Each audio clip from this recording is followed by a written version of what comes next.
persoalannya memang dana ini lain-lain. Ada dana individu karena orang kaya di Indonesia yang seperti data-data menunjukkan banyak uangnya tapi dia tidak belanja sehingga dia tempatkan uang di situ.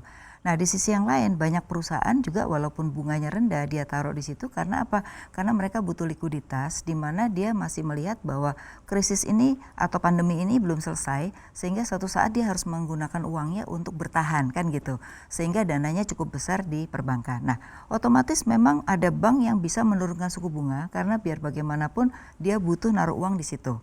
Tapi ada juga beberapa bank yang harus juga bunganya agak tinggi karena ini kan persaingan bunga ya. Dan jangan lupa bunga SBN juga tinggi kan 6%. Jadi menurut saya juga mungkin SBN ini bisa diturunkan lagi karena juga orang punya pilihan. SBN ini pajaknya lebih murah ya kan, bunganya lebih tinggi. Sedangkan deposito itu adalah bunganya lebih rendah dan pajaknya lebih tinggi gitu. Jadi ini ada sebuah pilihan. Nah, jadi kalau saya lihat memang ini masih yang namanya over liquidity sebenarnya. Nah, persoalannya adalah tidak ada permintaan dari kredit. Nah, jadi pemerintah sebenarnya ini nggak ada hubungannya antara bunga mahal dengan permintaan kredit sebenarnya. Tapi persoalannya adalah orang yang minta kreditnya nggak ada. Kenapa? Kita pernah bikin survei, orangnya bilang begini, bahwa saat ini tuh permintaan kita masih sedikit. Kalau saya harus ekspansi buat apa gitu.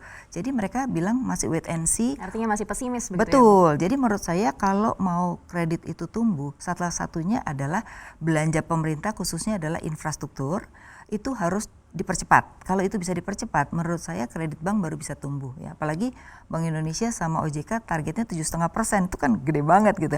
Kita melihat 3% aja tumbuh kredit udah bagus untuk tahun ini. Nah, jadi kalau mau kreditnya tumbuh tinggi, satu itu yaitu infrastruktur pemerintah. Yang kedua adalah kalau tadi bilang mimpi KPR murah, mungkin subsidi bunga KPR juga perlu dikembangkan lagi, khususnya adalah untuk rumah pertama gitu. Jadi mestinya menurut saya kredit bisa tumbuh asal ada insentif atau belanja pemerintah. Untuk tahun ini saya rasa itu belum akan ada orang yang mau investasi dalam kondisi sekarang. Nah, soal transparansi suku bunga ini ya, sebenarnya dulu pernah dilakukan oleh Bank Indonesia zaman Pak Darmin ya. Jadi harus mengumumkan setiap bulan berapa rata-rata suku bunga baik itu konsumsi, investasi mau modal kerja. Nah, itu sudah disampaikan oleh bank-bank. Artinya kalau sekarang diterapkan lagi, ini apakah bisa untuk memicu pertumbuhan kredit, Bu? Belum tentu, karena belum tentu ada permintaan kan. Masalahnya yang saya bilang tadi, kredit itu masalahnya bukan di suku bunga, tapi permintaan yang nggak ada. Karena mereka sendiri kalau minjem, pertama dia masih punya restrukturisasi. Yang kedua tambah pinjaman. Jadi mereka mikir mampu nggak bayar kembali gitu. Jadi menurut saya itu adalah yang kesekian suku bunga sebenarnya. Problemnya adalah tidak ada demand.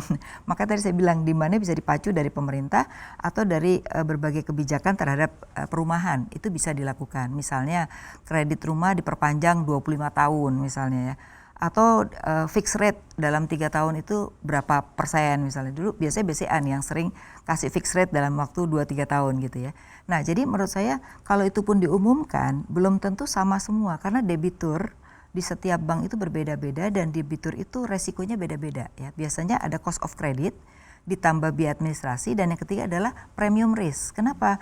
Karena sekarang dengan pemberlakuan CKPN yang baru itu kredit baru kita berikan saja sudah harus dicadangkan kan. Berarti kan itu cost sebenarnya. Jadi sebenarnya cost dari bank itu cukup tinggi sebenarnya. Nah, itulah yang nggak mungkin kan costnya dibebankan ke bank sendiri kan, tetapi juga sharing cost pasti dengan customer. Jadi menurut saya kalaupun nanti ada pengumuman terhadap SDBK itu tidak mencerminkan setiap orang akan dapat yang sama, tergantung premium risk. Oleh karena itu setiap resikonya tinggi pasti dia akan mendapatkan suku bunga yang lebih tinggi dibandingkan yang resikonya lebih rendah.